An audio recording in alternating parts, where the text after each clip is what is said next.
In the sprawling metropolis of Los Angeles, where dreams are made and broken, there lies a hotel with a dark, troubling history. The Cecil Hotel, an old and decaying structure in downtown LA, became infamous for its association with tragedy and death. The stories of lives lost in its haunted rooms and halls are whispered in the shadows, making it the perfect backdrop for one of the most perplexing and mysterious disappearances in modern history. Elisa Lam, a 21-year-old student from Vancouver, Canada, was a bright and curious young woman who had come to Los Angeles to explore, to see what the city had to offer, and to document her journey through her blog. Elisa had struggled with bipolar disorder, a fact she had been open about with her friends and family. But despite her personal battles, Elisa was known for her kind, free-spirited nature and her deep curiosity about the world. She had an undeniable passion for life, and she dreamed of sharing her voice and experiences with the world. Elisa checked into the Cecil Hotel on January 26, 2013, and was assigned to a shared room in a budget section of the hotel. The hotel, once a luxurious destination in the heart of LA, had fallen into decline. Its reputation had become synonymous with crime and misfortune, with a long list of violent events, suicides, and even a connection to the notorious serial killer Richard Ramirez. The building's dark and unsettling atmosphere seemed to haunt its every corner, but Elisa, perhaps unaware or undeterred, settled in for what was supposed to be a carefree solo adventure. But this adventure would take a tragic turn, one that would echo through history as an unresolved mystery. 2. The disappearance. Elisa's stay at the Cecil Hotel was initially marked by the typical carefree moments of a solo traveler: photos, blog posts, and messages sent to family and friends. But soon, things began to take a strange turn. On January 31st, Elisa's parents tried to contact her, but their calls went unanswered. Her last known communication had been a text message sent to her parents the day before, but after that, all communication ceased. Her family became concerned, and after failing to reach her for several days, they reported her missing. Elisa's disappearance set off a large-scale search by police. The LAPD scoured the area surrounding the hotel, checking nearby parks and alleyways, and conducting interviews with hotel staff and guests. There was no sign of Elisa. Then, the release of the infamous elevator footage would turn the case into an international sensation. The video, which was recorded on January 31st, showed Elisa entering an elevator at the Cecil Hotel. The footage, which had been captured by a security camera, is haunting. Elisa enters the elevator and presses multiple buttons, her behavior becoming increasingly erratic. She steps in and out of the elevator, looking nervously around, as if trying to avoid someone or something. She then leans out of the elevator, looking down the corridor, before stepping back inside, pressing the buttons again. At one point, she even seems to make strange, almost defensive hand gestures, as though speaking to an unseen presence. The elevator doors fail to close for several seconds, and Elisa stands there, glancing around nervously, almost as if waiting for something or someone.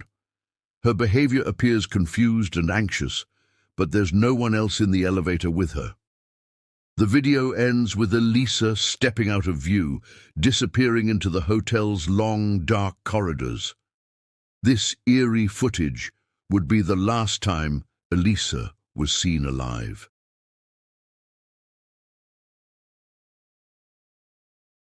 3. Investigations and mystery. After the release of the video, the case took a strange and disturbing turn. The public began to speculate wildly. Some thought Elisa had simply experienced a mental health crisis, while others suggested something more sinister was at play.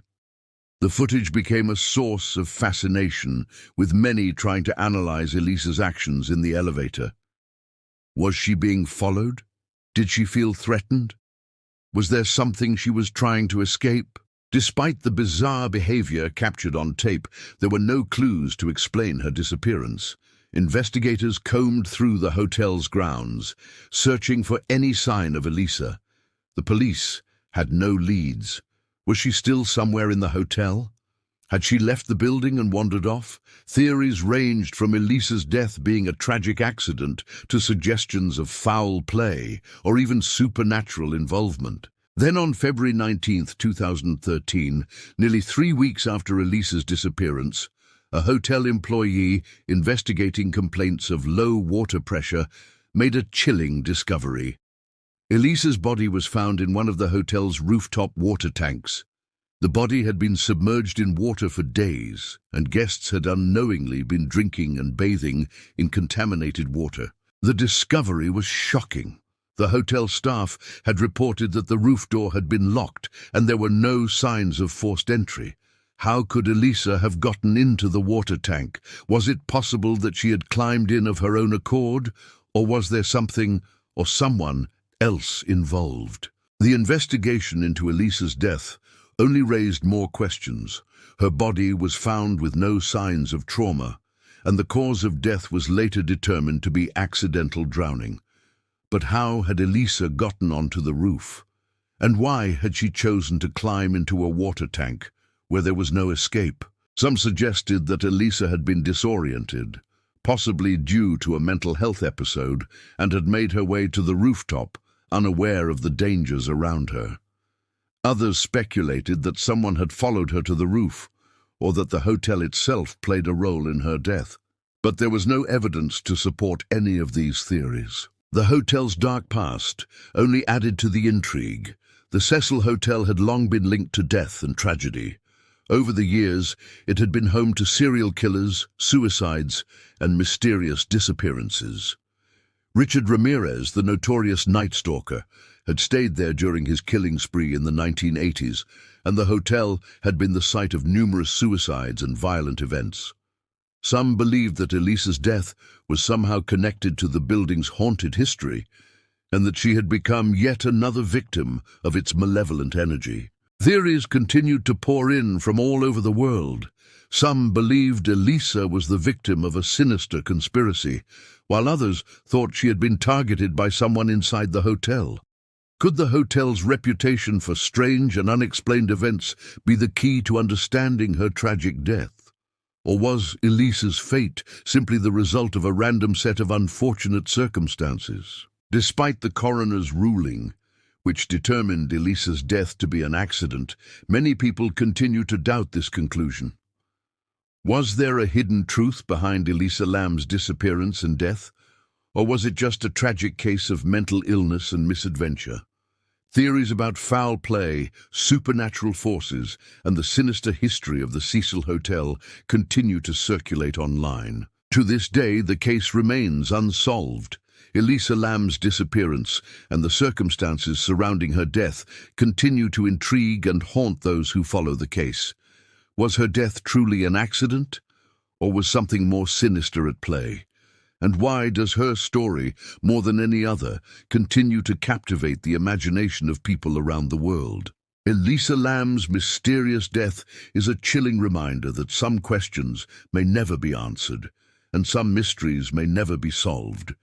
The answers, if they exist at all, may forever remain hidden in the shadows of the Cecil Hotel, an eerie, haunting place where the past and present blur into a story that will never be fully understood.